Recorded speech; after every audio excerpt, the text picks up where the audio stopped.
India పర్యటనలో ఉన్న America విదేశాంగ మంత్రి మార్కో రూబియో జయశంకర్తో సమావేశమయ్యారు. ద్వైపాక్షిక అంశాలతో పాటు ఇరు దేశాల సమన్వయంపైన చర్చించినట్లు సమాచారం. వాణిజ్య ఒప్పందంపై త్వరలో అమెరికా బృందం ఇండియాకు వస్తుందని అన్నారు జయశంకర్. అగ్రరాజ్యంలో భారతీయులపై వివక్షపై చర్యలు తీసుకుంటామని మార్కో రూబియో హామీ ఇచ్చారు.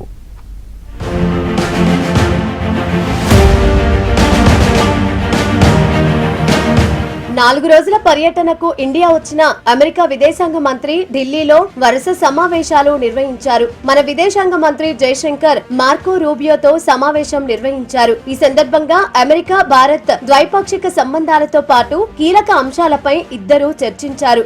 ఇండియా యుఎస్ఏ వ్యూహాత్మక సంబంధాలు కొనసాగుతాయని, పశ్చిమాసియా పరిస్థితులపై మోదీ రూబియో చర్చించినట్లు జయశంకర్ తెలిపారు. అత్యంత క్లిష్టమైన సమయంలో ఈ చర్చలు జరుగుతున్నాయని జయశంకర్ తెలిపారు. నేతలిద్దరూ కలిసి జాయింట్ ప్రెస్ మీట్ నిర్వహించారు.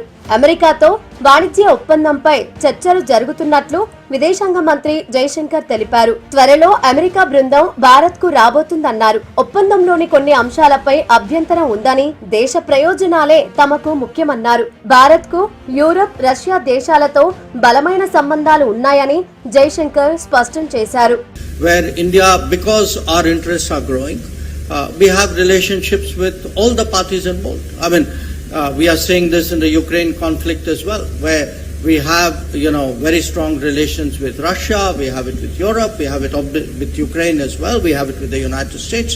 And then the question is, how do you manage them, all of them? So, in that sense, yes, it is multi-alignment, because today's India has that range of interests which require us to manage multiple accounts. ప్రపంచంలోనే Bharat, America అతిపెద్ద ప్రజాస్వామ్య దేశాలన్నారు America విదేశాంగ మంత్రి Marco Rubio.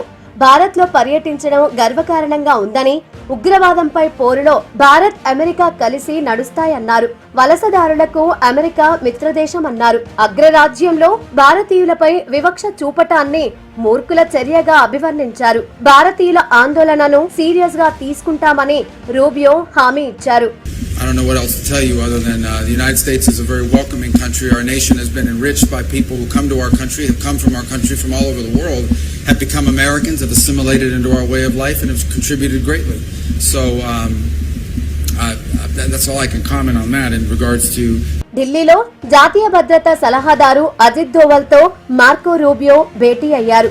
ఇరు దేశాల మధ్య రక్షణ రంగానికి సంబంధించిన అంశాలపై చర్చించినట్లు సమాచారం. ఇక ఎల్లుండి జరిగే క్వాడ్ దేశాల విదేశాంగ మంత్రుల సమావేశంలో మార్కో రూబియో పాల్గొననున్నారు.